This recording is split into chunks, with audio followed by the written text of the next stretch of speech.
one fast once a month or every other month for 72 hours. And by the end of like 1 or 2, 3 years, you start to see whatever disease you have start to disappear. Know what it takes to be a winner. Work all day, never quit, never quitter. You supply the table and I'ma bring the dinner. Call me top chef, let's baby, get it. ain't no You already know what it is. It's the DC Incentives Podcast. And this is a different setting, y'all. Like, yo, I feel really comfortable. Like, we're in the yoga mats. Yo, this is very creative. Thank you for having us in the space. You're welcome. It's very zenful. Yeah, it's definitely very. I feel like saying hiya.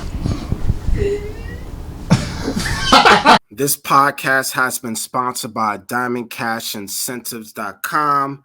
Check out these awesome merchandise we have. Wear my message and let it become yours.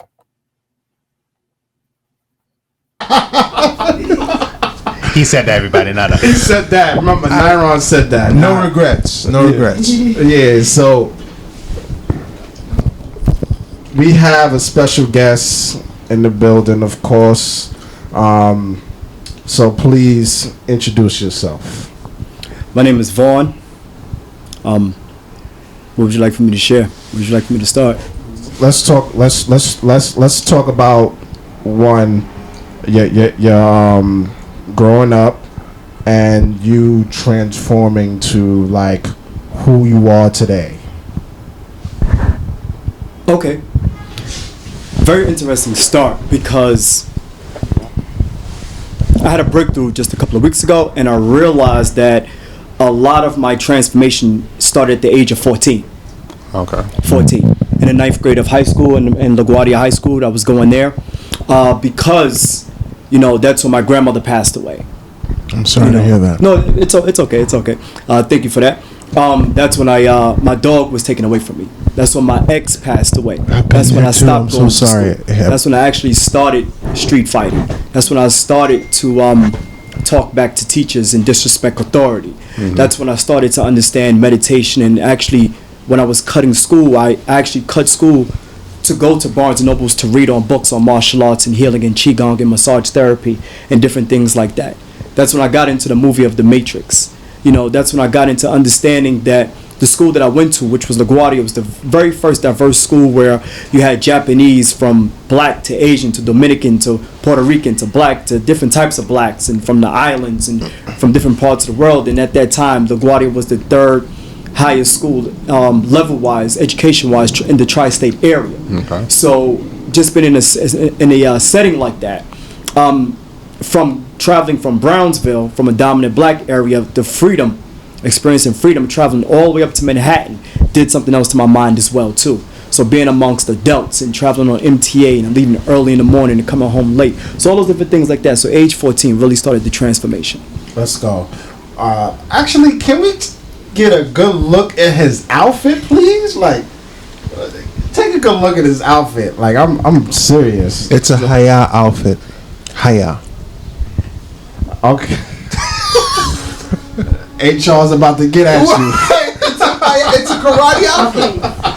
Tell me I'm wrong. I don't know what's going on. Make sure you zoom in on my face when he said that, okay? Yeah, just zoom in. Alright, so when you started at 14, your transformation, and so let's talk about more of when you started that transformation.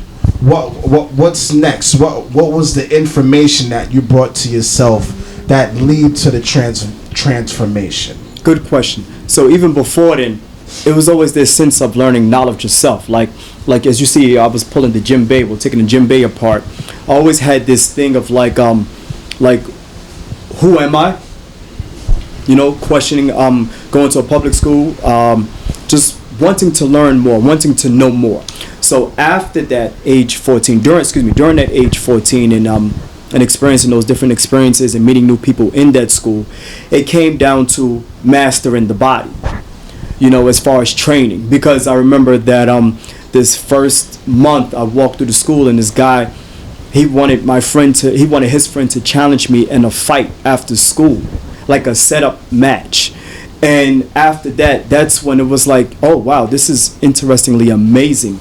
The adrenaline rush, the people creating a circle, people patting each other down to make sure there's no weapons and to make sure there was no emotions involved afterwards. So the fighting, the ones who know more of my African heritage, and also too, you know what? Who the hell is God at that age? Jesus. You know? Who the hell is God at that age? Because I remember, no one can answer that question for me. You know, I was raised up in a Baptist church. And every time I asked the question, who was God, it was always like, you know, do you believe? I'm like, that's not the answer, you know. And I remember coming across another family member. They would say, you know, have a seat, Vaughn. Do you believe in your mother and father? I'm like, look, that ain't the answer. You know what I'm saying? So it's always this question, this hardship of knowing, like, who is God? Somebody, please tell me an answer, because I'm hungry for this. Okay, so that's when you started having that critical thinking of questioning the world. So your transformation was a critical thinking of you create, like, who was God, what was the creation, what was earth, how was it created, all of that. Yeah, also too, I just want to chime in that question, and also it sounds like you're trying to identify who you are as well, and trying to understand what, like, correct me if I'm wrong, like your purpose in this world in a way. Yes. Okay. All right, so let's get into more of, now that you've got this critical thinking transformation. Now let's get into, now let's fall deeper, like 10 years from now. You've learned wet cupping, you've learned fasting, you've learned detoxing, you've learned about how to eat. Talk about more of that. Just a little brief info for our audience. Okay, so at the age of 16, I was looking for my martial arts teacher because I haven't been with him for about 2 years. And I realized where he was currently training at the moment. He was inside of the mosque. But I didn't know what a mosque was. I just went there for my martial arts training because every time I got there, everybody else was gone. So I was like, oh, what kind of church building is this? I didn't know it was a mosque, right? And with that being said, so one day I was 16. So one day I asked everybody. I asked this brother in the class. I was a purple belt at the time. I was going on 17. I said, why is everybody wearing bow ties and stuff, bro? What's going on? Like, a woman wearing the thing, you know? Like, I asked him. He said, brother, you don't know what this place is? I was like, nah, I always come here and just come in and read. What's good? What's the energy about? You know, I was really confused. Yeah. Okay. You know, I was confused. I was absolutely confused. He said, brother, this is where this is where the black man and the black woman learn knowledge of self. I said, wait, hold on. Knowledge of self, what the hell are you talking about? Because, you know, like, I'm trying to do martial arts in the building. You trying to do knowledge of self. Bow ties, I don't understand what you're talking about. He said, you heard of Malcolm X? I said, yeah. He said, this is one of the places we used to teach. I was like, son, B, word B? At the time I had dreads. At the time I had, like, gold teeth in my mouth. I still wear it sometimes today. But, and I was like, words? He was like, yo, if you come tomorrow, well, I say tomorrow, but he said, if you come tomorrow, you know, I want to invite you out to a Sunday meeting. And I was like, okay. So, and that's when everything took place. So the next day I came, it just so happened to be one of the biggest events during the year, where the mosque from Jersey and upstate, all of them in Brooklyn and were joined at this specific mosque. So when I came, I saw nothing but militancy. Okay. I saw nothing but, like, sisters on one side. First of all, when I was walking to the building, you know, where the men were running out to the cars to help the sisters and the girls, and even blocking the streets off and redirecting cars so they can safely bring the sisters and the youth inside the mosque was one. I was like, oh, okay. Then when you walk inside, you're getting checked to make sure you don't have any weapons or anything like that to bring in to disturb the peace or cause any violence. So everybody's getting thoroughly checked from the bottom of their sneaker to the collar. I mean, that day I only had a t-shirt and some sweats on, so I just had, you know, my ID, a Metro card, and I think like $7.50 in my pocket. Mm-hmm. So it was just like, oh, okay, so I'm getting checked. I'm like, but I know martial arts. So I'm saying, in my head, I'm like, yo, South Park. You know what I'm saying? Whatever. So I go inside the eating area, and it's nothing but hundreds of men alongside the wall. Then it's hundreds of men sitting in the seating area to the left side. Then it's hundreds of sisters on the right side. Were they all black? Alongside the wall. Excuse me? No, were they all black? Excuse me? Were they all black? Absolutely, all black. Yep, absolutely. Mm-hmm. And when then the energy from which the minister spoke, you know, and the feedback he got from the people in the that was seated in the area, I was feeling it, because first of all I saw men, you know, standing up. First of all I saw women, sisters, standing up, upright, sitting up. And, you know, everybody was sitting with the left hand on the leg and the right hand on top, and I'm like, oh, should I do the same? You know. So it was one of them things like, okay. And then but it was just the whole militancy, like the men speaking, so that caught my attention. And then after that, they asked who wants to join. I was the first one to raise my hand. I said I need to join this, because this is something, the energy that I was looking for. Because before then, I really saw men standing up for something. I really saw a woman standing up for something, especially all black. You know, like standing up like strong and standing up for something. So I'm like, okay, cool, this okay, I could get with this. And then I went down to the bookstore after everything was over. And as I walked through the bookstore, I saw the book, How to Eat to Live. And already being into fitness since the age of 4, How to Eat to Live, it was like a light was on it. You know, and I was like, How to Eat to Live? What's this? And I grabbed the book. And it was like, you can live to be as long as you... Yo, how much is this book? Hold on. Wait. Before we get into that, okay. So when you was so How to Eat to Live, right? So now that you've experienced from when this is when you were starting, right? This was the first day. Gotcha. Okay. Wait, that was day one? That was day one. Are you for real? Yes. Holy shit! I didn't know it was day one. You made it sound like a journey. Like I thought it was like a. That was day one. Day one. That's crazy. Wow. Yeah, that's crazy. You were what? 14? You said? No, so 14 was the high school, the fighting. Okay. But 16 was when I was going on. 17 was when I experienced that in the mosque. So your day one was at 16 years old. Yes. How old are you now, sir? 36. Wow. Okay. That's a hell of an induction. Wow. All right, continue, Rich. I'm sorry. That was fascinating. Continue. So, did you have anything else to ask about the? Oh, please continue. We right now, I think our audience is really like, wow. Okay. Like, so continue. So I pick up this book, How to Eat to Live, and it says that you can live to be as long as you want if you take heed to the teachings in the book given to you by Master Farah Muhammad. Passed through the most honorable Elijah Muhammad. And I was like, wait a minute, hold on, How to Eat to Live. Wait a minute, how much is this book? And I remember the book being just a little bit over than what I had in my pocket. So they allowed me to buy. They kind of gave me a hard time for like 20 or 30 cents. I was like, really, dude? You know what I'm saying? Like, come on, I'm trying to get this book. You know what I'm saying? Like, so they allowed me to buy the book. But the thing is that I don't remember how I got on the train, and I never ever jumped through the turnstile. Because that means I didn't have no money to get back home. Of course. I don't know if anybody swiped me. I don't know if I asked. I forgot because I was so astounded by the book. I started reading the book from 127th Street to 125th Street without, the only time I looked was the book, see if the cars was coming in. I just kept walking, reading the book. Mm-hmm. So I got on the train and started reading the book. And then on my way home, I'm reading the book. And I'm like, wait a minute, you're not supposed to eat this, you're not supposed to eat that. Wait a minute, you could be gods over the stomach. Now, before then, I was already trying to meditate to master the mind and body. Okay. Prior to that, I already had two and a half years of underground fighting in like 5 different boroughs, during school and after school. So I was already trying to focus on levitating at the age of 14. I was already trying to focus on telekinesis at the age of 14 and 15. I was already doing those things of mastering the body. And also creating my circle as to, if you didn't train, I didn't hang out with you.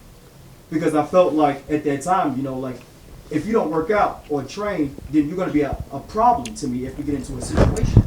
And I needed somebody to know that we're going to have each other's back. So leading up to that, I already had the physical training and started from age 4, the physical training. So mastering the body was the next level. Okay. And that's what this book taught you? Yes. Just in terms of like strictly dietary stuff or like physical stuff as well? So both, because the book says that walking is the best exercise. It's not running? Wait. Walking is the best exercise. Walking. How many miles? So by study, I did my study by study, textbook, and documented that 3 miles is a safe range. Not a range, an average miles to walk safely. Daily. That's a bar. Yes. That's a bar. I believe it. I believe it too. So what about jogging? What about running? See now listen now to understand now. Every time we walk, right? Every time we take a step, it doesn't matter if it's hard, light, or soft. It's 3 times your body weight on each knee. Mm-hmm. So if you're overweight, even by a couple of pounds, or have a little bit more percentage of body fat than what you're supposed to have, or anything like that, you are already causing micro trauma, which is why we get joint pain and arthritis later on in years. So the jogging and the impact, if you don't know how to run, and if your body is out of proportion, you're already causing a dis-ease that's going to show up years from now. Do you hear what he just said? Do you just hear what he just said? And and also that usually happens, especially when you run on pavement and stuff like that. Absolutely. Yeah. Although the Africans who come here and tear up the marathons, they never do. Because if you notice that they are very thin, and in their country, their Africa is of a higher altitude, so their lungs are a lot more open. So, but what they run on is an inconsistent pavement, rocks, gravel. So they're already trained to their bodies to manipulate to be able to land on any type of pavement.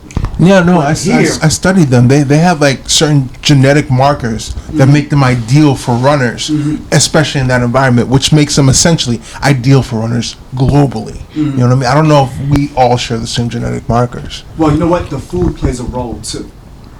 The food plays a role because they eat specific food that's straight from the ground when they're finished training. A lot of vegetarian options and stuff like that, yeah. So their food has a lot more minerals, a lot more vitamins straight from the ground. It hasn't been tampered with, no pesticides, no no preservatives. It's right there. Yeah.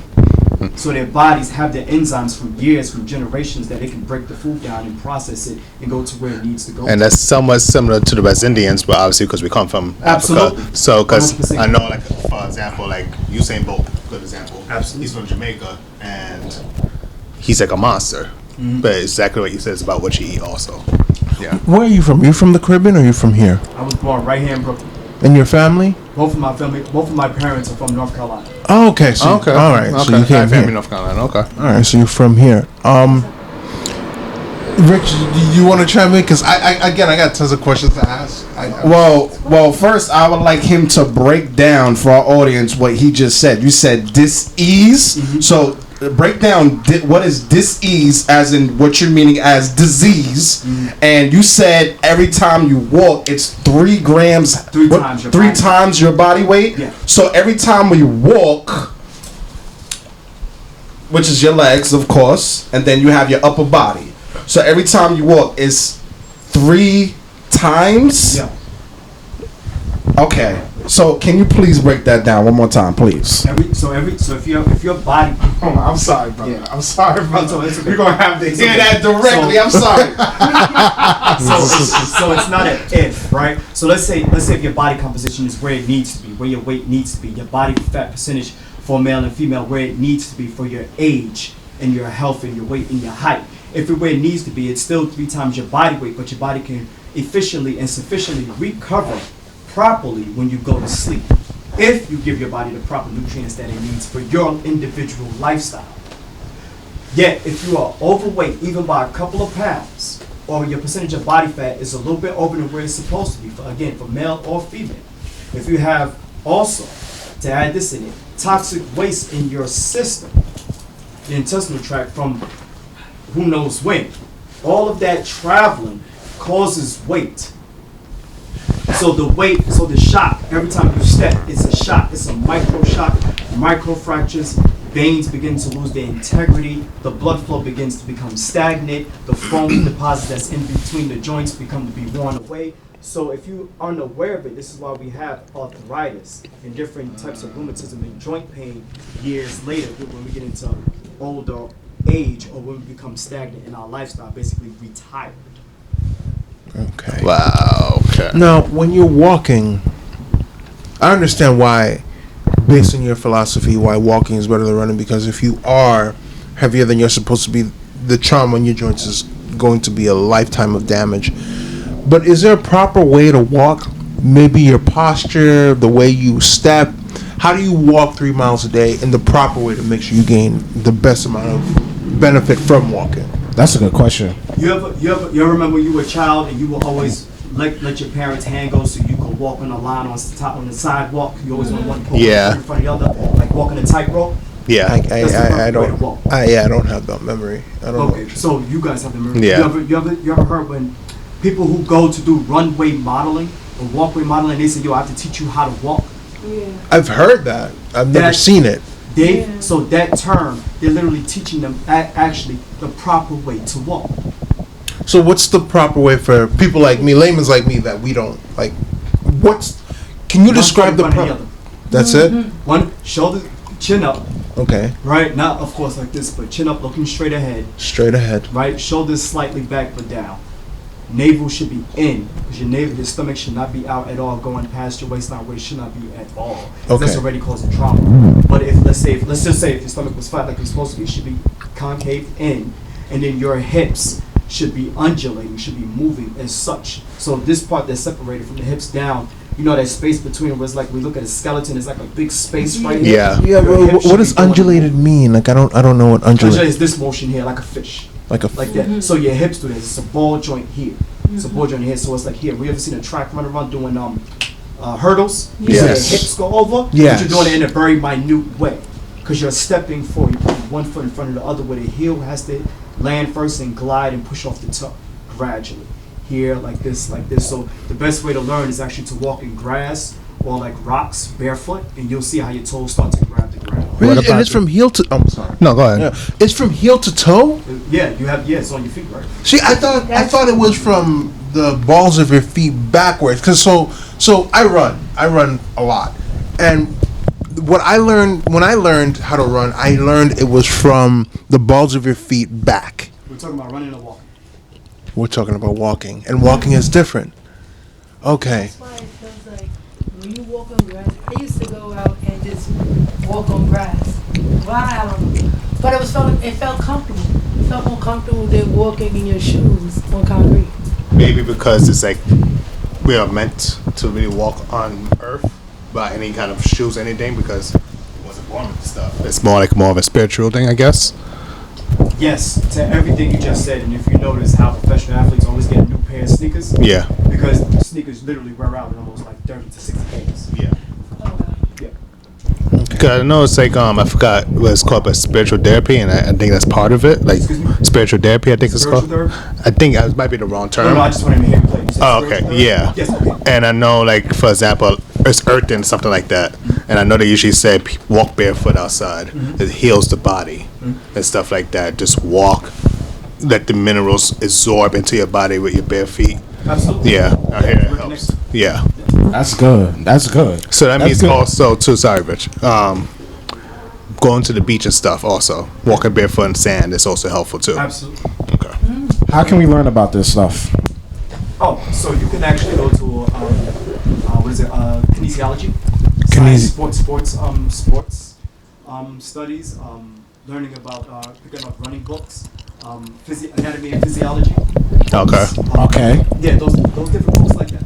Okay. And movement screens. So they call it movement screens, but that's just another terminology to actually looking at a person's physiology when they're standing. When you come into personal train someone, you get a new client, you're already looking at how they're walking. You're already looking at how they're leaning when they're talking, and how they're running on the treadmill. You're looking at all those different things like that. Okay. So there. Stretching.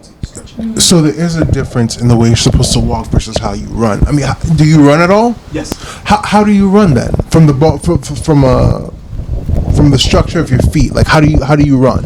You ever noticed how long distance runners have this glide? Like they just look like they just glide, like their arms don't pump all the way up, but they just kind of glide like this. No, that's how I run on the treadmill. Yes. And okay. But you run on toes, but do you hit the heels at all? No, I don't. Like if I ever hit my heels, it's like maybe at mile 3 when I'm really like tired and I can't really like continue. Okay. So I'm already running like that from the jump, because what happens is when I hit the heel, it stretches my Achilles tendon, so I don't overexert it by always pushing on the toe.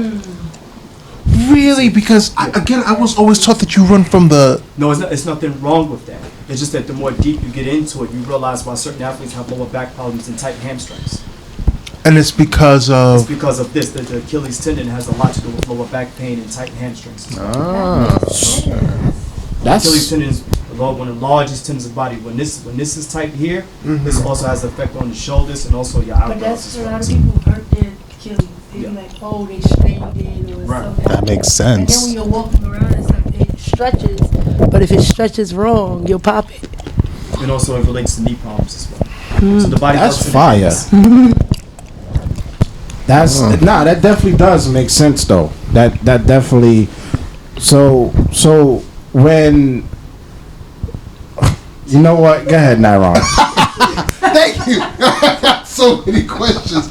So, all right. I didn't know we were gonna get into like the physiology of running and stuff. All right. So, my left knee is kind of messed up, but it's from years of playing basketball. I played basketball recreationally. I played on concrete my entire life, and over the last 5 years or so, I stopped playing on concrete and just started playing on wooded floors. But what I am most concerned about is preventing an Achilles injury, and I don't know how to prevent it from coming, because it seems like everybody, I'm 30 and it seems like around 35 36, like the men that I play basketball with popped it, and I want to prevent that from happening. And you're saying that the best way to do that is to, like, when you run on your heel, like start from your heel to your toe, like how does that work? Well, that brings into another topic and another whole explanation, is that between the age of 30 and 36 in America, the male is starting to decline, the average male. Your body fat percentage is already too high. Your body fat is already holding toxins that you shouldn't be holding on to, from byproducts, from exhaust pipes from cars, from chemtrails, from the smog that we live under in New York City. It's already entering into your system from the radiation through the walls of other people's homes and your cell phone.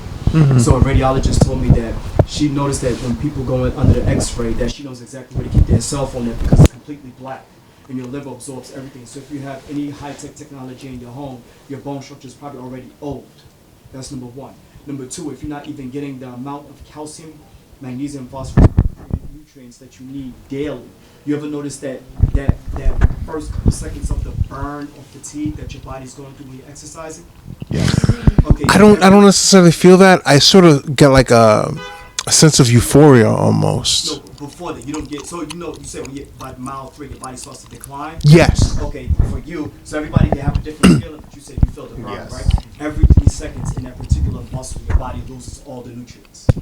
So if you don't even replenish it the day of, within the 24 hours when you go to sleep, your brain and your heart rob everything from your body just to keep you alive. And that's from working out? That's from working out. Like, also daily life. So let's say if I'm doing like 20 push-ups, I'm losing. Earl's just doing so many. Like I'm doing 100 push-ups.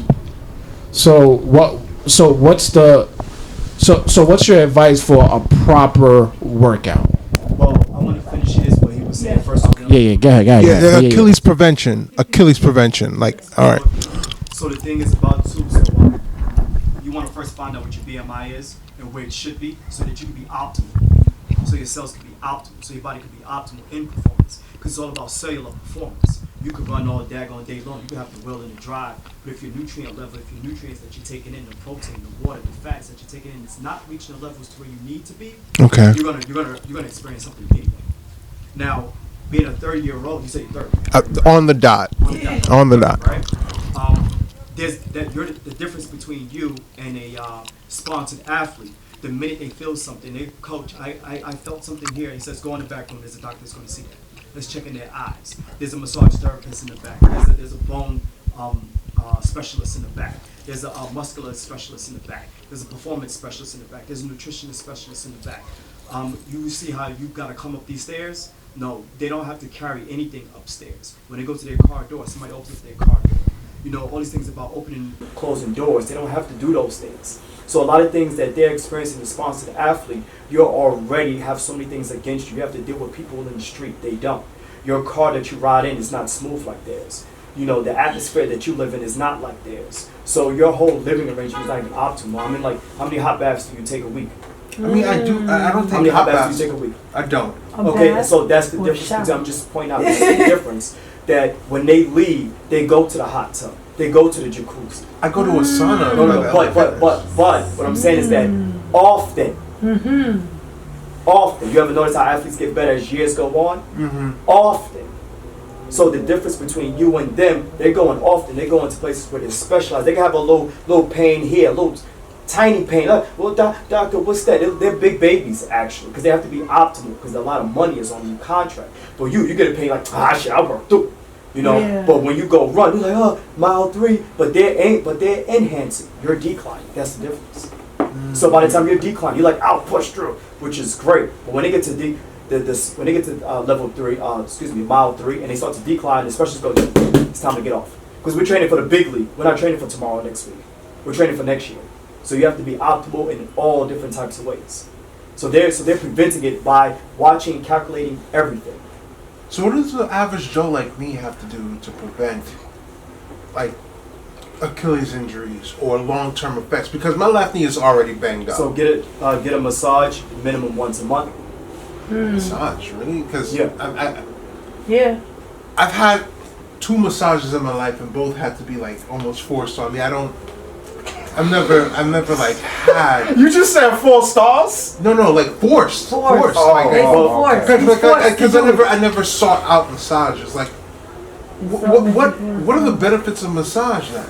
The massage. So first off, the first year that you do anything, the body's still being introduced to. It's only uprooting the issues, or uprooting what you need to do to your body. So it's pushing the blood towards your lungs and heart, so it can reoxygenate, so the cells can bring the nutrients back around the body optimally. It also allows your body to go down to its lowest level, so your basal metabolic rate, so your thyroid can start the healing process when you sleep.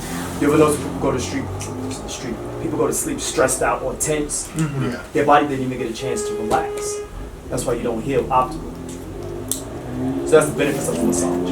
The other thing is a hot bath with Epsom salt, as much as possible. As often as you train, you should be in a bathtub just as often. Does is a sauna a good? A sauna is one, yes. A sauna is one. Because there's a sauna. So full disclosure, there's an LA Fitness right here. Right.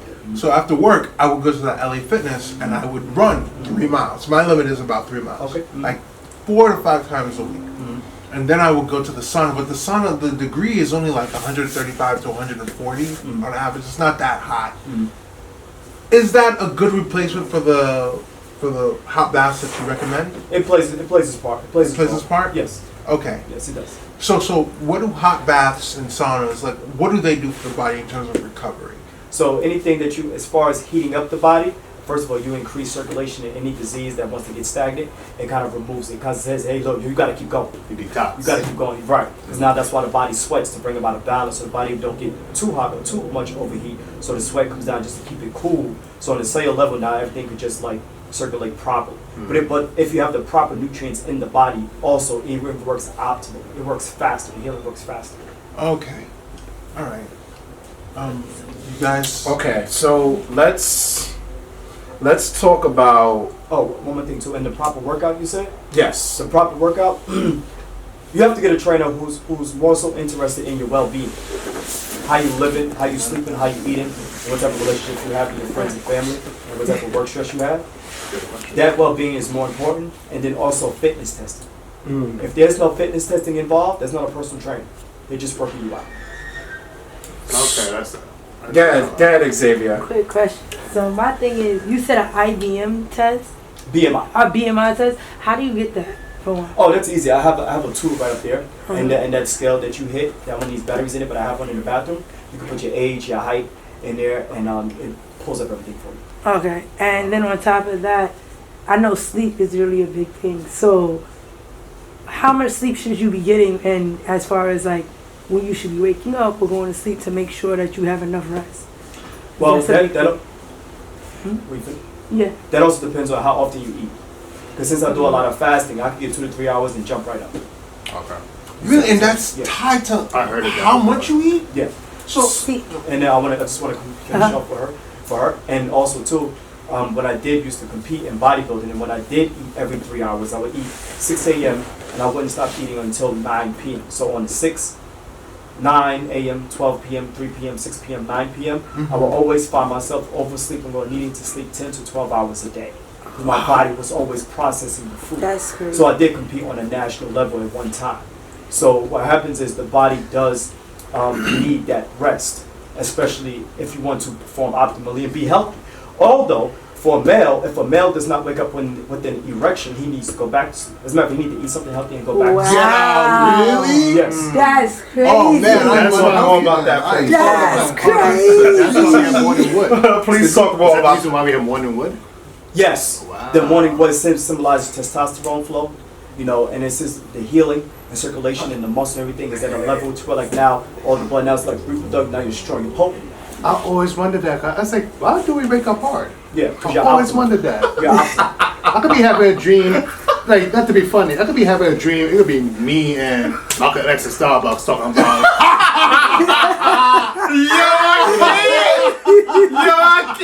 talk about the latest Marvel movies. Like, yo, see Avengers? Black Panther? I was just like, yeah. Next time I wake up in the morning, what more for? Now I'm in the bathroom, I'm trying to like shiver myself like, okay, peace, wake up. Like, I always wondered that. You're healthy. Yeah, because as when you're young, if that happens, it's like, you run across it and mommy and daddy don't see it. You just go to the bathroom. To this day. Remember, so you're healthy. That's testosterone. Oh man. That's my heart. My next question is for females was, what is it that they should be doing? Because my whole thing, I may sleep 8 hours one day, and another day I might get 3 hours. Some days I might get 5, and I eat 2, somewhere from 2-3 times, or snack throughout the whole day. So I know I ain't, based off of what you're saying, it ain't correct, but health ain't correct. But how do you regulate that? Like, what's the best thing for you to do to try and get yourself on the proper track? Well, again, it comes back down to the eating. It really comes back down to the eating, to the amount of micronutrients, meaning the minerals and the electrolytes that you need, the vitamins that you need, the protein and the water that your body needs. So somebody who sits at a computer all day doesn't need starchy carbs at all. Because you're not being active. You're not active. You just sitting. Yeah, you can eat all the makes vegetables and the sense. fruits. Yeah. But you don't need starchy carbs at all. You shouldn't be eating pasta. Wait, so I'm sorry. So you mean, let's say if I'm starting my day, let's say I'm an editor or a game designer. I'm on the computer like 15 hours. So that means no carbs, no eggs, no starch, No. Eggs is fine. It's protein. Uh-huh. No bread, no rice, no pasta, no potatoes. Even cheese, right? That's the whole Cheese thing. is periodically. Okay. But not, that pasta, that heavy pasta, not like that. That makes sense. I remember this when I'm editing. It makes sense because when people normally work at home or desk jobs, you need more brain power food, like fish, fruits, vegetables. You So that need means I leafy need to- greens. But if, let's say, for you, for example, you compete in martial arts tournaments and stuff, you need that protein, you need that starch at times because it produces the energy for you physically. That means I need to be eating more. Because my kryptonite is I need to get worked out more. Okay. For me, so I work a desk job. I work as an EO analyst for the city, and 8 hours a day I'm in front of a computer. 2 hours, 4 hours a day I spend commuting. But on average, I spend about Monday through Friday, I'm running 3 miles almost every single work day. What would you recommend for somebody like myself, who, even though he has a desk job, makes sure and dedicates at least an hour or so just running, in terms of diet? Like, do I still have to avoid all the starches, or could I flex on my diet a little bit? Now, the question is, are you just running to run, or are you trying to run the 3 miles in a specific time? Because that is the difference. Well, over time, because the more you do something, the better you get at it. And I used to run. I run at a sub 10-minute mile now, so usually around 9 minutes or so per mile, and I'll hit my 3 mile goal. That's not the goal. The goal was just to prevent hypertension, because I have hypertension in my family, and around 30, that's when they got diagnosed with it. So I'm trying to do everything I can to prevent that from happening. And for me, running, I find, is one of the best methods to do so. But how should my diet reflect my activity level? Well, in the United States of America, if you're not eating 7 to 11 different fruits and vegetables a day, you're not even on a healthy path. Okay. You're not. So, and again, this has only been, I mean, my exercise has been consistent, but my diet's slowly changing. I incorporate more oatmeal into my diet. I'll have a couple of extra fruits. But, so I guess the real question is, like, how should my diet reflect my activity level then? Like, what should I have? I want to add on to this question too. Also too, I know certain fruits is very high in sugar. So if you work a desk job and stuff, what's the best kind of fruits to have also? Okay, so to put those two together. Mm-hmm. So the thing is, again, you know, when you speak of sugar, you know, you're speaking of natural sugars from something that has like a combination of other different vitamins and minerals inside that fruit or vegetable as well, right? Because sugar just means like something that gives you energy. Because even carbs break down to sugar in its simplest form, healthy carbs. Yeah. So what happens is, again, even for the average person who doesn't work out, if they're not eating 7 to 11 different fruits and vegetables a day, you're not on the healthy route. But what about oatmeal? Because I know oatmeal. There's nothing wrong with it at all. It's healthy in fiber. It's healthy with the other carbs. It's healthy, it has good proteins in it. Okay. But and it's good for water too. So it's fat soluble and water soluble in a healthy way. So it helps to bring the toxins from the body from water and body fat, and also helps you put on healthy water and healthy body fat at the same time. Okay. Right? Because of the fiber that removes. Excuse me. But vegetable-wise, if you're not eating 7 to 11 different fruits and vegetables, you're not on the healthy route. So that sounds like really expensive. Good question. So that's why there's supplementation. So that's why there's things in powder form. So, and it sounds like expensive or like very extreme, but it's really not, because when you start to do that, you don't get as hungry as you normally would. Things do start to change. So if you've never experienced that, as I tell people, if you've never experienced eating the same food the same day, the same food, the same time, every day for 8 months, in which I did, to compete on a national level, you don't know what it's like to have discipline to do that, to step on stage with the best athletes in the nation. All you know is that I just take a protein shake and go eat some vegetables and call it a day and go work out. But to compete on the highest level of consistency and discipline, and to be committed and not miss, you don't know what it's like. So until you do something that's good for the body, so your body can get it and receive it, it's always easy to say, well, I do this and I do that. But to optimize what you're doing, you need to do 7 to 11 different fruits and vegetables a day, along with everything else that you do. That's fire. So that's fire. Basically, the whole answer is be consistent. Consistent and committed. You have to be committed. Discipline. You have discipline. Yeah. No, Sorry, Tommy, you go ahead. Oh, Okay, so we have to, since we're limited on time, let's talk about wet cupping and let's talk about fasting. Fasting. Fasting. I'll start with the fasting first. Okay. The Most Honorable Elijah Muhammad teaches in Hadith to Live that 72 hours of fasting gets rid of the poison from the food from the very last meal that you ate. Okay. So my question is with fasting, people who want to start fasting, beginners, what's the best fasting regimen they can follow? Okay, so for beginners to start, I always tell people, go as long as you can. So if you're used to eating sporadically, let's just say sporadically because of the inconsistency of the hours of work that you have to do, right? Yeah. Let's just say you go 17 hours and you start to go like, oh shoot, wait a minute, hold on, I'm feeling weak, I'm feeling tired or dizzy or fatigued. Then eat something. So if it is 17 hours, right? If it's on a Monday, right? Next Monday, go 18 hours. Just add an hour. You know, or next month. And then in order the following, or if that 17 is easy to get to 19, you always add on that extra hour, but make sure you break the fast with something extremely healthy. As simple as that. Okay. Is that same as is that the same as intermittent fasting? Intermittent fasting, if you look at the word intermittent fasting, it literally means inconsistent.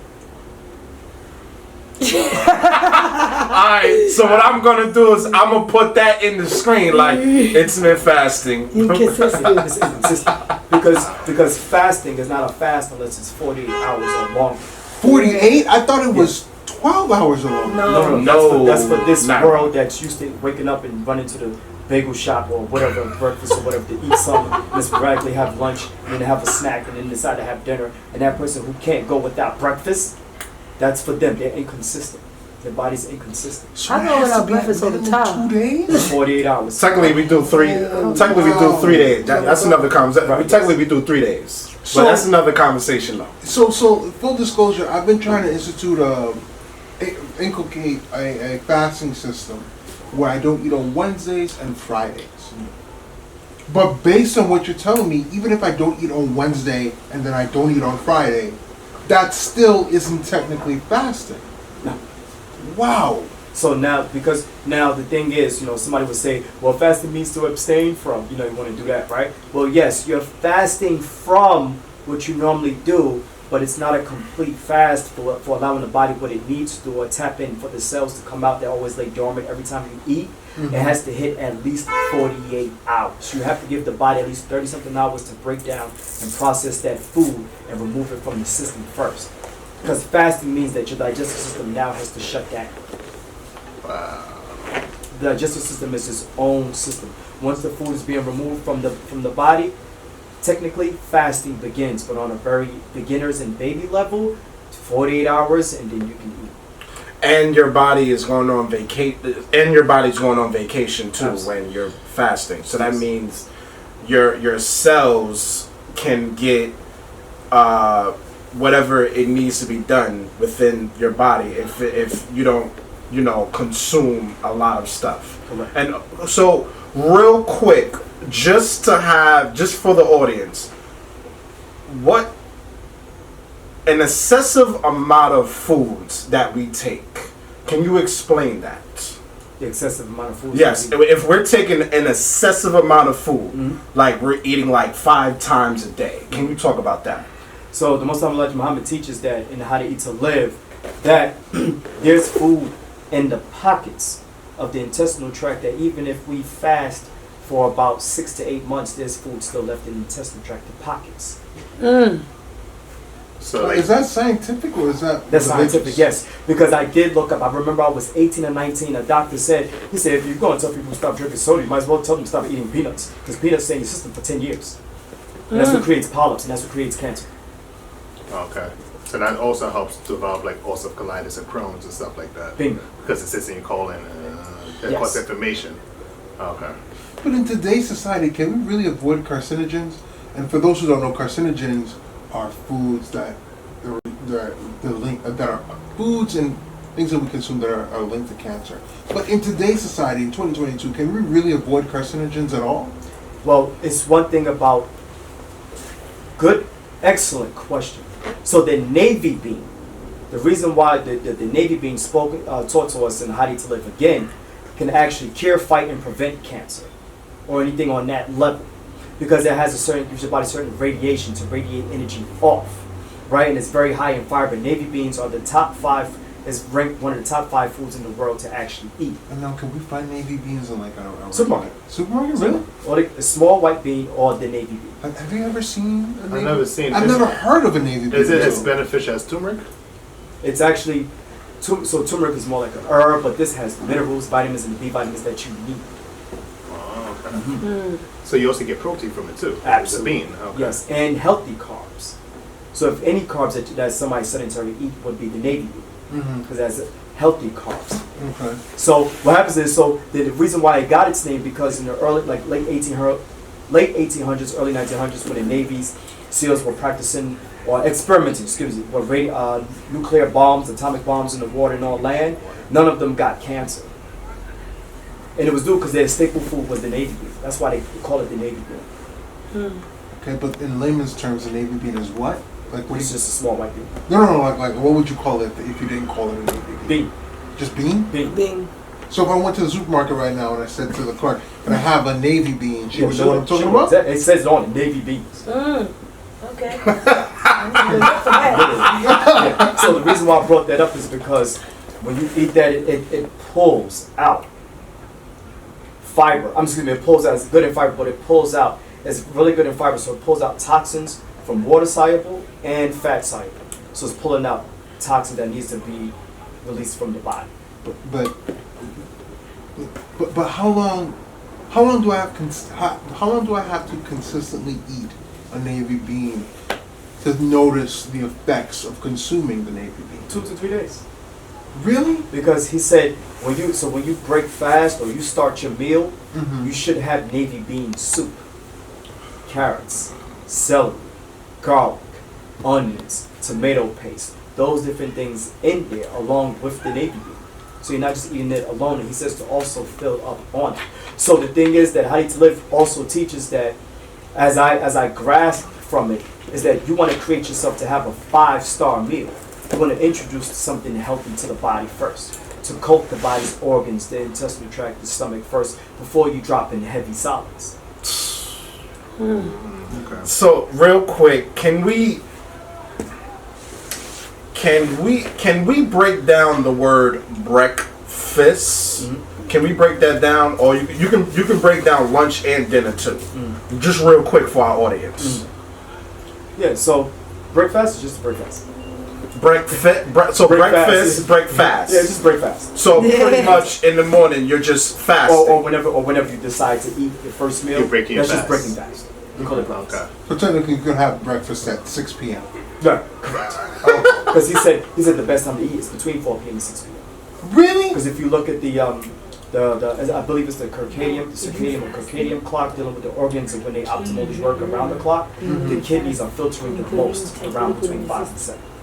All right, now let me play God's advocate. Please. I'm gonna play God's advocate, which is of course I don't say God, devil's advocate. So let's say when you talked about time between 4 to 6, but how do we know? Because Earth time is not aligned with.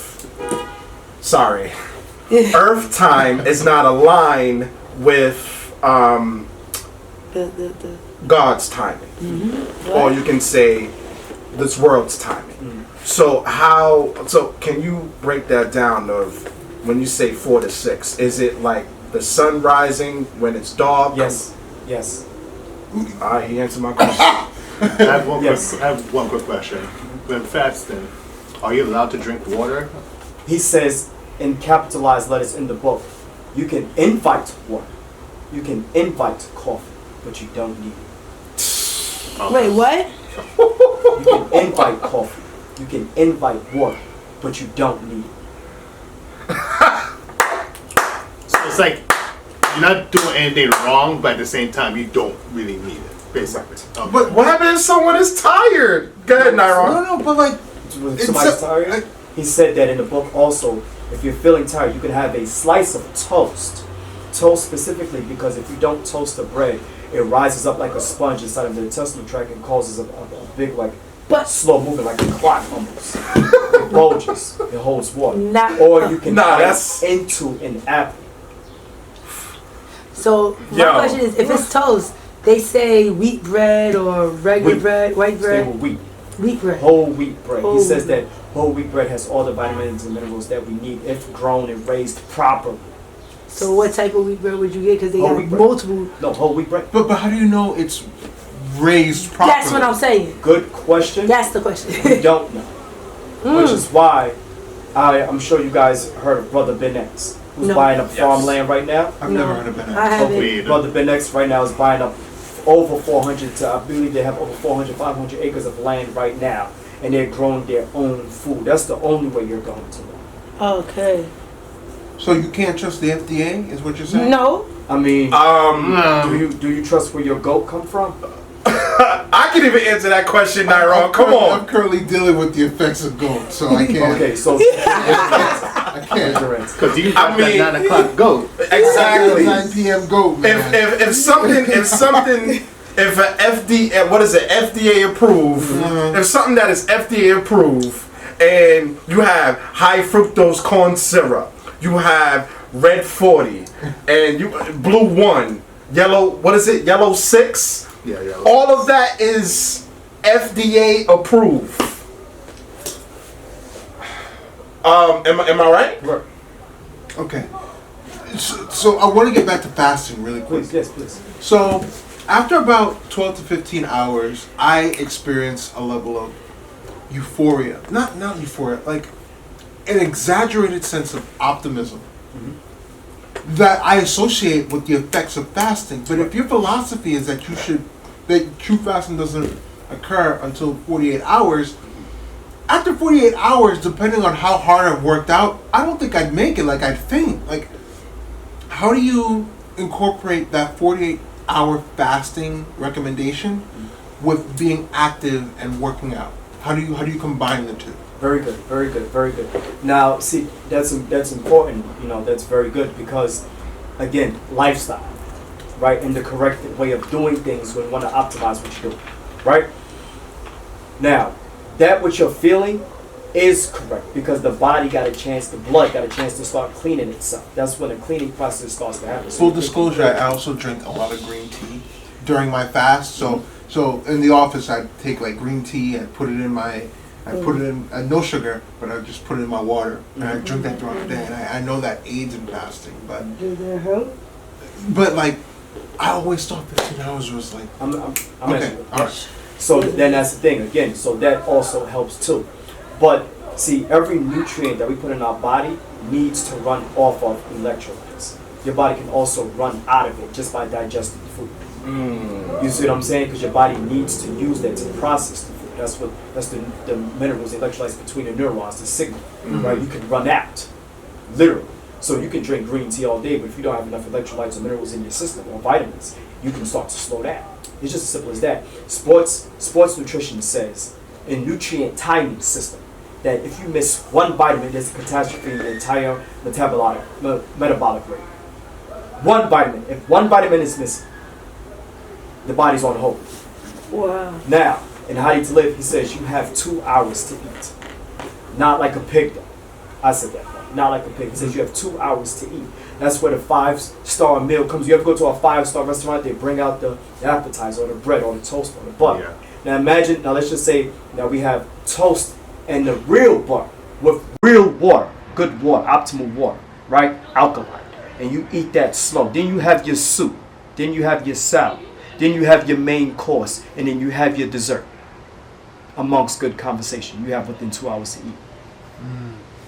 But again, I'm not an athlete, but somebody who was. No, I just told you. Yeah. Yeah, but I'm confused because I can't imagine. Because when I work out and I fast for like 15 hours, I am noticeably starving. So he did say this: people who are active, construction workers, people who are working out, eat every 12 hours. Eat every 12 hours. Every 12. And, okay. But once a month, you should do a 3-day fast. What about people who work overnights? Overnights? Yeah. So the same. So this is it sedentary or active? Active. Active. Yeah. The same thing. Every 12 hours. Okay. So he breaks it down that you have every 12 hours to eat or once every 24 hours based on your lifestyle. But every month you should complete a 72-hour fast. Now, when I do my 72-hour fast, should I also work out? No. That makes so sense. I would say 1 to 2 days before you know you're about to fast, don't work out. Get as much sleep as you can. Okay. So since we're pressed on time, can you talk about for our audience the benefit, the benefits? Even though you already said it, but let's what's the benefits of when you fast, and how can you get started fasting? So the benefits of fasting, number 1, is that you're going to stay young. You are. You're going to reverse the clock. Number 2, all the fecal matter that hasn't gotten out yet from the meal 2 to 3 years ago will finally get a chance to come out. Because if you've never done a 3-day fast, you've never experienced still doing number 2 on the 2nd or 3rd day of fasting. That always blows my mind, even today.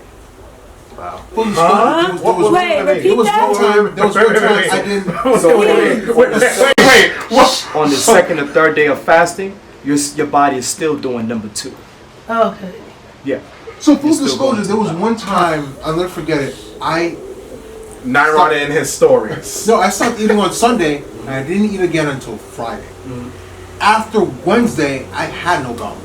I was Well, empty. for very good, because very good, I can break it down for you too. Mhm. Your body finally had a chance to rest So and that means- actually take the food and go. Excuse my language, body. Finish this break. You know what I'm saying? It was your body does one of those things. Like that, I got a finally chance to relax, so the body can shut down and now start to process and eat up the nutrients and use it Okay. and send it throughout the body. Because every time you eat, the body has to get rid of. You eat, the body has to get rid of. But if you keep overeating and you're not taking in enough fiber, it starts to build up around here.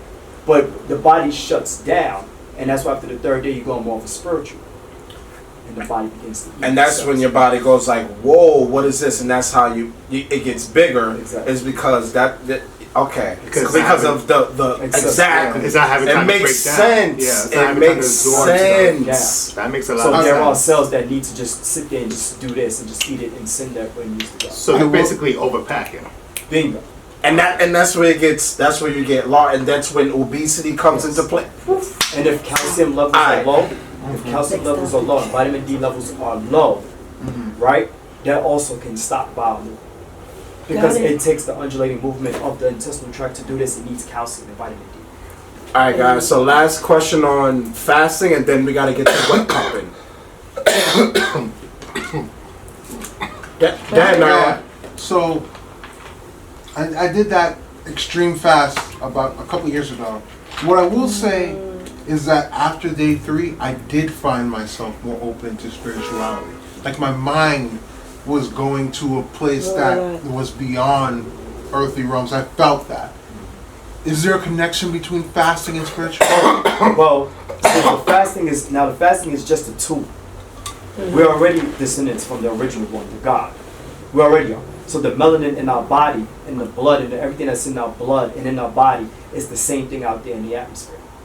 It's the same thing in space. Okay. So they found melanin, the same thing that's in our bodies, out there actually in space. Wait, so wait, is melanin an organic compound or something that could be like chemistry, something that could be written out like oxygen, you know, or water? You know how water's H2O? Mm-hmm. Are you saying melanin could be written out like that? Yes. Yeah? Yeah, it's just that, well, for us, you could say it's definitely a gift from God. That's what allows us to tap into spiritual. That's what allows us, when we hear music, we just start bouncing naturally. That's what whenever it is that you get into something, you excel in it so quickly. Yeah. That's the melanin being able to grasp and speed it up. So it binds with whatever food, nutrients, whatever it is that you're doing, mentally, spiritual, or even conversationally, you can attach it quickly. Which is why when you get around good conversation, you can vibe easily. Yeah. You can feel each other's energy. That's the melanin. That sounds kind of Melanin. cool. Like, wow. Whenever I think of melanin, I just think of a reaction to the sun. You A think reaction to the No, sun. that too. Yeah. Right. Melanin reacts to everything. Right, Okay. but like it's our body's response to being in a place that has high UV rays. It's Africa. Everything. Yeah. Right. Even back then, they used to have. They took it out. They had something in the early 90s. I remember seeing this word called phenylalanine in Pepsi. So if you look at the kids now, the retardation, they took phenylalanine out of Pepsi because phenylalanine is an amino acid that goes straight to the melanin. But since the Pepsi is so toxic, it started to strip the melanin. So in our DNA, that's why you see children today overweight or autism or different things like that. That's much slower. ADHD, all that kind of stuff. Yes. So a lot of things that were in the food back then, that's why children are the way they are today. So don't we need like so Hey, when we're around the sun? Don't we need like what is it? That sun? What is it called? Sunblock, that's not for us. What? Yeah, I don't use that. But don't we need that sunblock? No. Because No. we can get heat rash and No, see, you that's sallow? something that's going on inside your body. That's something that's missing. Okay. Something's missing. So, question with that: what's a good substitute for us, like aloe? Yes. aloe vera. Yes. Because Yes. natural. Or shape up. Shape up. Okay. Yeah, shit. Yeah. Okay. But don't block the sun. You said shape up? Shea butter. Shea butter. Shea butter. Shea butter. So shea butter or aloe vera. Yeah. Not the sun. Oh my God, what is it called? That's sun, what I use. sunscreen. I use Sunscreen, shea butter, yeah. mango butter. Oh my God! I Like, you know bought- sunscreen? Yeah, I do. Yeah. Black Use seed all It's that. not coming Black seed oil, yes. All of that stuff. Yes, they use all of that. Yeah, black. Yeah, we do use black seed oil, all of that. What about We like should sour? bathe in it, too. What about Bathe in like certain bitters, like sour bitters? All of that. Oh. All of that. All right. So So we know some good stuff. We just say no. what are your Last question on Narrow and then we're talking about wet cupping. So what is your advice for people of the lighter skin community like myself and my mother? Like we don't have necessarily the same amount of melanin as. No, you do. Yes, you do. Do we Yes, really? you do. You do. You You just like It's skin. just that your complexion just came out different. That's all. Yeah. So explain to me what melanin is. No, I thought melanin was complexion. No, let's We talk talked about this in the last episode, Nyron, when you said about the skin color, then it goes back to slavery. You said that already. Yeah, but we weren't talking about the scientific ramifications of melanin. We talking about melanin. I'm talking specifically But about you melanin. have, all of us have it. It's I just know I yours. do. But what you're saying is the level of melanin I have isn't different from the level of amount that Rich has or Joy has. Slightly different, but no, because if two dark people have like an albino, you know what I'm saying? They have melanin, but they just didn't show up. Yeah. You know what I'm saying? So people that are light skinned don't have a dramatically different No. level of. Oh, that's perfect. All right, perfect. Okay. All right, let's get to wet cupping. Okay, so wet cupping. So wet cupping is the word, the Arabic word for it is hijama, which means suction, pull. Okay, that's all it means. Literally, just means to take out, to pull out, to extract out from the body. So when you're doing wet cupping, I have my clients or anybody who comes and asks for it. I said, do a 72-hour fast first, right? And on the third day, you can have your wet cupping session. Because you want to give the body enough chance to actually clean itself out, to depend on itself, to be independent first, self-sufficient first, and then put the cups on and pull whatever it is that's stagnant. So for an example, all of you played like road bikes, rollerbladed, played tag, and fell, right? Yeah. You were like 5, 6, or 7, and you hurt yourself, or you ran into the wall. Yeah. It's still there. Those are the elements that show up when you're old. Like, where does pain come from? So the doctor gives you a pill to get rid of the symptom, but the root of it started years ago. That's just blood that becomes stagnant from that pain, and it calcifies and it stays right there. The body releases a natural anesthesia to numb it for all those years. So the moment you become frail, it shows up. It starts to grow. So what wet cupping does, it helps to remove those stagnant cells from the body, allowing your body a chance just to rejuvenate itself and actually optimize all over again to balance itself back out. So even if you do one more thing, so even if you put healthy ingredients, nutrients inside your body, and you have something there that's blocking it, and you don't even know, that's what's caused the problem. That's why you're probably like, well, this vitamin doesn't work, that doesn't work, da-da-da. Oh, I felt it this time, but this day doesn't work because you have blockages all over your body. So any of those cells that had damaged cells can actually replicate itself and travel elsewhere in the body and start to replicate itself there and cause another blockage too. Now, So heart attacks. I'm not too well versed in cupping, but from what I know, you basically put like some plastic thing on your skin, That's right. and it pulls your skin until it develops another color, right? Yes. What does that do to the body? What does that do to the body? Good question. So if your skin does not change color, you have lacking to little blood flow in that specific area. Okay. Okay? Okay. I'm But- moving forward. Okay. So if it has a nice slight pinkish reddish color, you have very good flow in that area, right? But if it starts to come out really dark red, purple, or blue, which I had clients that went to that level, there's stagnant blood there. So now guess what? So the cupping also is known to pull blood that's stagnant from within 3 to 4 inches deep within in that area towards the surface. The liver is responsible for your skin. So that's why when you get excess body fat, it's because your liver is surrounded by fat, excess fat anyway, it's starting to push it out to the side. So the liver cleans everything. So now the liver is aware, like, oh shoot, what's that there? Let's start to remove that. to start to send cells there to start to eat that and get rid of it outside the body. So there are cells that come to eat it and get rid of it. Speaking on the Oxygen is one. Speaking on the liver, if you have like cirrhosis in the liver or like jaundice, does wet cupping helps? So wet cupping along with a diet specifically for that situation. So if you had jaundice, what kind of diet should you have to go along with wet cupping? So you can. So the thing is, there's nothing wrong with medication in the Western world. There's nothing wrong with it.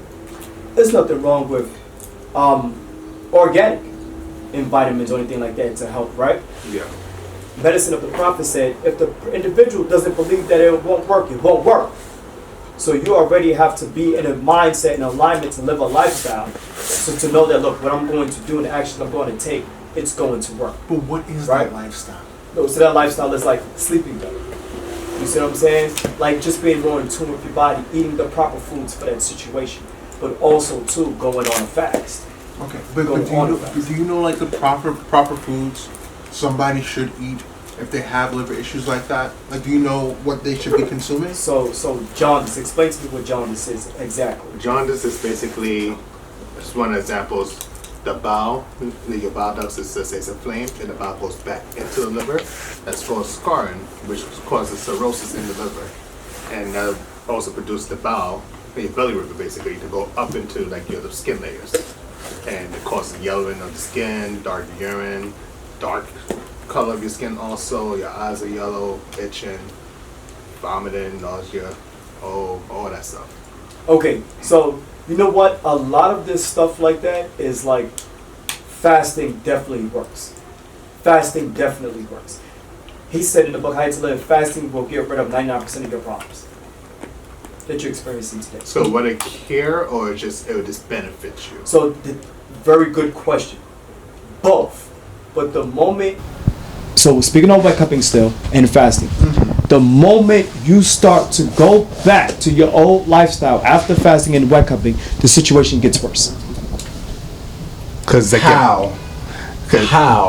Yeah. Because now it's like you started a lifestyle, right? And you're getting rid of the root of the problem, but you've been living all these years up until what caused the disease, right? Yeah. You get rid of something and you heal it and you cure it. But you go back to living the same way that caused the problem. Now, diseases and viruses or anything like that, they love healthy muscle tissue. They love healthy organ tissue. They love it. So your body has already known what it was, the disease was that was present there. You clean it out and then go do what you was doing before. It's open season. So it's like you put your body in shock in a way. In shock. It's open season. Okay. Why would you? And the question is, why would you do that? Yeah. So now it becomes a lifestyle. Now you don't have to do extreme fasting or extreme medication afterwards. No, you just go and maintain and do what you need to do. What's realistic for you, basically? Excuse me? Yes, absolutely. Like breathing more. You know what I'm saying? Paying attention to that more. Better sleep, better foods, portioning foods, different things like that. So we might have to learn how to breathe after this. I'm asthmatic. I have breathing issues. Sorry, I'll tell you that right now. So, yeah, sorry. I just want one more thing. Speaking of breathing, like, so is yoga considered like a regimen fasting? Is yoga considered like a fasting technique? So all these things, they're tools going in that direction. Absolutely. So if you were like, oh gosh, I gotta stay away from this food. Let me go do some yoga. It's a tool to exercise the body so the body can become one. Like a coping. That's all. Yes. Like a coping mechanism. That's all. All these are tools. Quick. Real quick. Just to wonder, does it hurt? Like, does it have any pain when you do the people who are addicted to it. It does, I had people who I had to hold down because it tickled the hell out of me. Wow. Yeah. It doesn't hurt. The scratches are very smaller than paper cuts. Because you don't get paper cuts, you're like, you just got to sit there. You just kind of tickle. Because, when's the last time you ever had like little slices on your back? Do you also do like acupuncture meanwhile? Excuse me? Acupuncture. Only to clients that's been with me for longer than 3 years. But they have to be on a fasting regimen, the cupping regimen, and actually have to know them. So when I do it, now we go into the sense of taking their chi and opening it up to a whole different level now. Okay. Yeah, I don't just do it. Okay. Yeah, there's a whole lot more cleaning before that. Okay, so now that we got to the wet cupping, any thought? Maron? So, as I mentioned earlier, I'm asthmatic. I have exercise-induced asthma, but it also comes from pets or from pollen in the air. I'm relying on albuterol, Montelukast, Advair. Are there methods that I could take to naturally address my asthmatic issues without immediately turning to the medicines whenever I have an asthma attack? That's a good question. That's a very good question. Yes. Have you ever taken a pharmaceutical from a doctor? Yeah, all my medicines come from a doctor. So it killed all of your probiotics. I don't know about that. But what I'm saying is like... I'm going to it. Oh, okay. Yeah, I'm telling you. So your probiotics and enzymes, different things like that, and yeast are things that actually rebuild new cells. Right? So probiotics is things that actually rebuild the entire body. We have probiotics on top of our skin all the way to the bone marrow. Probiotics is pro-life. Anything that's pharmaceutical from the doctor that's synthetic killed it all. So now your body is dependent on the pharmaceutical medicine. You see what I'm saying?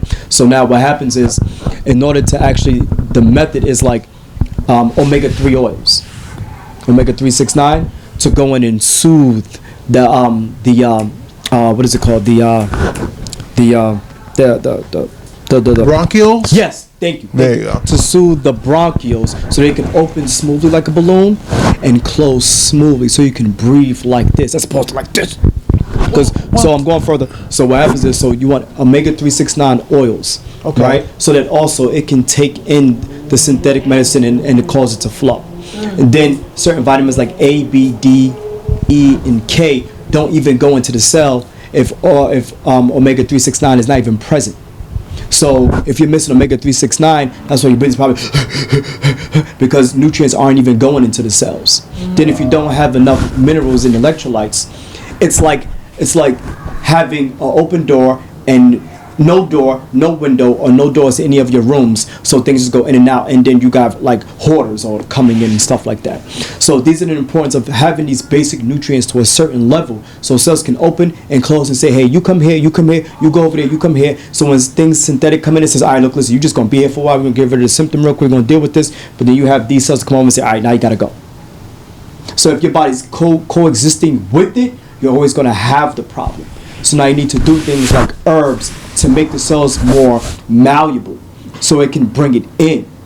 See what I'm saying? Because the herbs have more nutrients along with it. So you'll take like something called white willow, which like something, for example, white willow is like where Tylenol and Advil are actually made from. White willow is an organic herb for headaches, but they give you Tylenol. But now if you use them both, you can get rid of the root of the problem of the headache and also the symptom of the headache, and together the headache will remove itself completely from your body. But if you're just dependent on one, the body leans to one side, not getting rid of the root of it. So the root of it could be like excess body fat. The root of it could be like excess weight. The root of it could be that the goat that you're dealing with. It's all causing problems that's circulating around the body. And what did the goat eat, or how was the goat living? You do become what you eat. So if you know exactly where the goat come from or what it was breathing or eating, that's what's happening to your body. So meat can stay into your body within 7 to 14 days, and if you don't clean out, the molecules of it stay there for days and weeks to months to years. And that's what's causing the issue. So now there's a constant fight inside the body. I gotta give it to you. There's a constant fight. I gotta give you that. We need a dog, the Marco. We need the fire emoji on that one. Wait. So would it be best, instead of getting your food from the grocery store, would it be best to get it from, what are them things called, where they have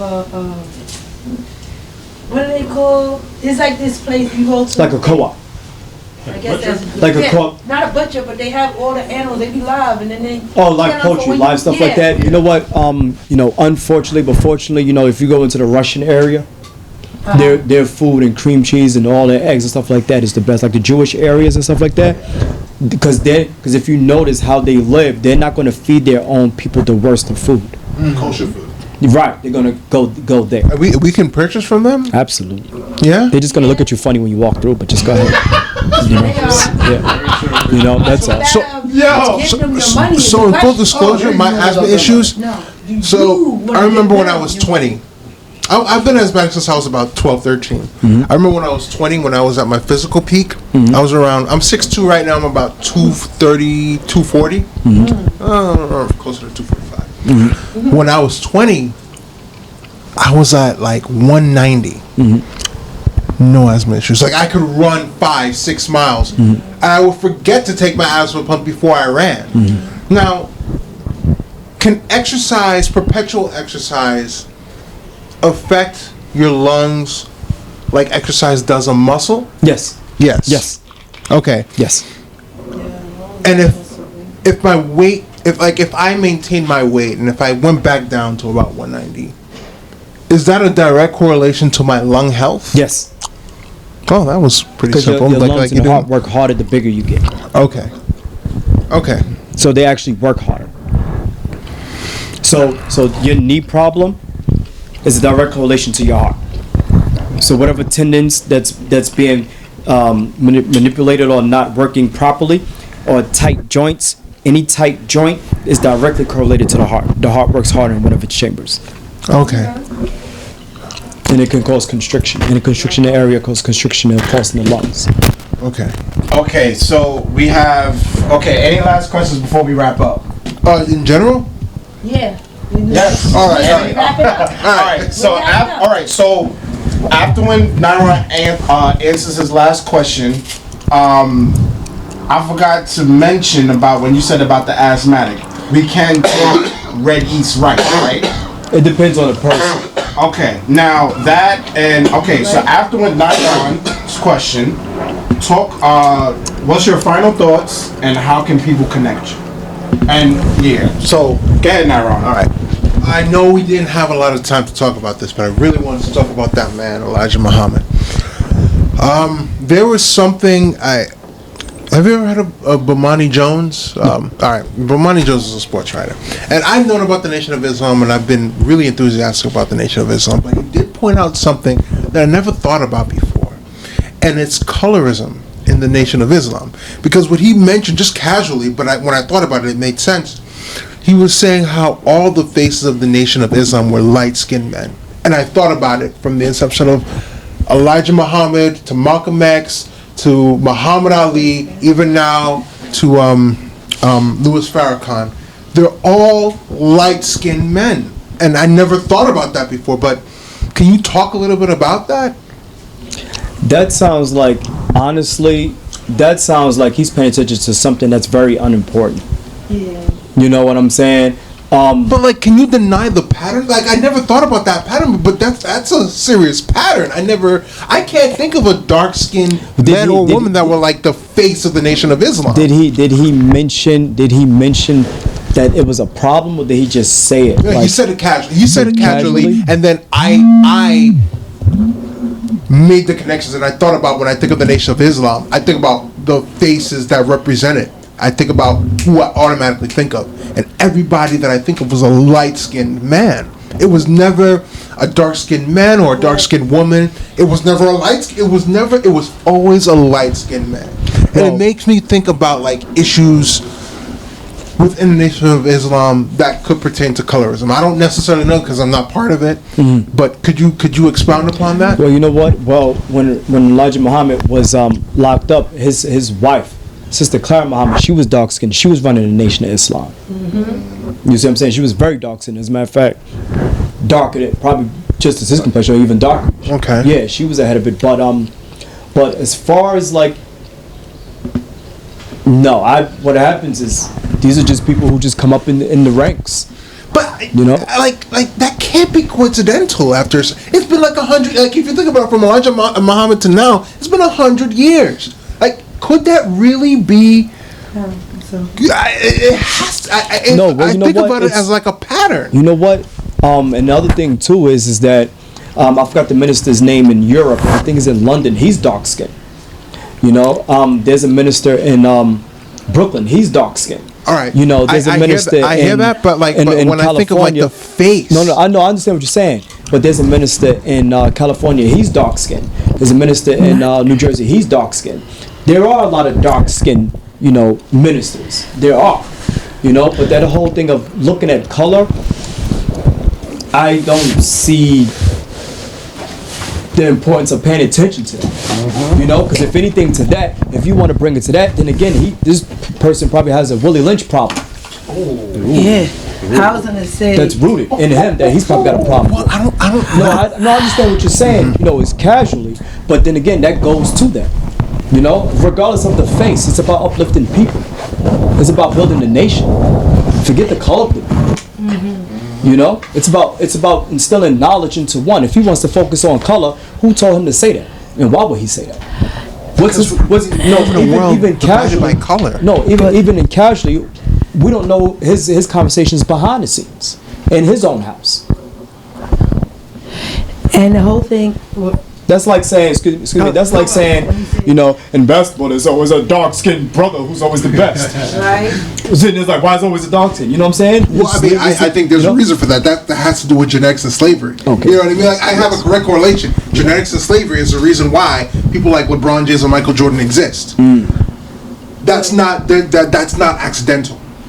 And because I don't believe, because I see a pattern in something, I don't think it's coincidental, and I'm trying to figure it out. And I don't know anybody from the Nation of Islam. I don't know enough about the history of the Nation of Islam. I just know of the men I think of, and I know enough about the history to know what they represent. Real quick.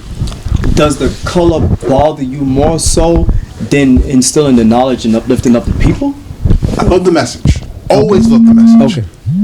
Always behind the message. I think what you guys represent is precious. And I want to avoid or I want to uncover any sort of corruption that there could be in something that I find so precious. And I think that colorism might be an issue because of what I think of, and I don't want that to corrupt what could otherwise be a beautiful message for us as a people. You see what I'm saying? So that was my biggest issue. I want to uncover more about it. Can I say something real quick? Yeah. As far as that person that you were talking about that's brought up the statement, personally, they're going to go off of what they may see. Clearly, they don't have enough knowledge or know other people that's in it to see that it's not about what complexion you are. It's just the simple fact that they worked their way to that position. Yeah, that's not my. That's the thing. You know what it's like? It's like Black Lives Matter. Love the message. I'm sorry. It's like Black Lives Matter. I love the message. I love what they represent. But you know, there is corruption in terms of the money funding. But don't look at everything as if there could be corruption. All right, we're done. So listen, we gotta wrap up. Okay. Yeah, so I wanted to share how they can reach me. Oh. Yeah. So sorry. Your final thoughts. Yep. And how can they connect with you? Well, my final thoughts about this is, first of all, thank you. Thank you all. And I definitely say that we are in a time where people are gathering knowledge on what's what. And my old coach used to say this whole thing is a jigsaw puzzle. So find out how the pieces work for you, and then, grow from there. But as they say, chew the meat and spit out the bones. The other thing, too, to add on, you can reach me at my cell phone is 646-617-0199, and my email is based on basically what happened here is When Chi Collides. So WHENCHICOLLIDES@gmail.com. Okay. All right, thank you. Just know this is going to the world, so you put your number out there. That's it. Okay. All right, brother. Thank you for the knowledge, man. Thank you. And thank you. So that's the end of the episode. This one's gonna be in the history books. I think we need a part 2, especially when you broke down about about the allergies and the you broke down about asthma. I think we need you. We need a part two. We need to talk more. We need another. Yeah, part two. We gonna talk later. Air can't be poisonous to me for the rest of my life. You know what I mean? All right, but we out, y'all. That's about it. Fast. That's it. At least do 7. Hold up. How many fasts? At least do one fast once a month or every other month for 72 hours. And by the end of like 1 or 2, 3 years, you'll start to see whatever disease you have start to disappear. Boom. That's it. That's the end of the episode. That's it. Mic drop. That's it. That's done. Thank you for listening. If you like this episode, please, I really appreciate if you subscribe to the podcast, whether you're on YouTube, Anchor, iHeartRadio, Spotify. Please subscribe. Give it a like. And if you're listening on Apple Podcasts, leave a review. Thank you for listening.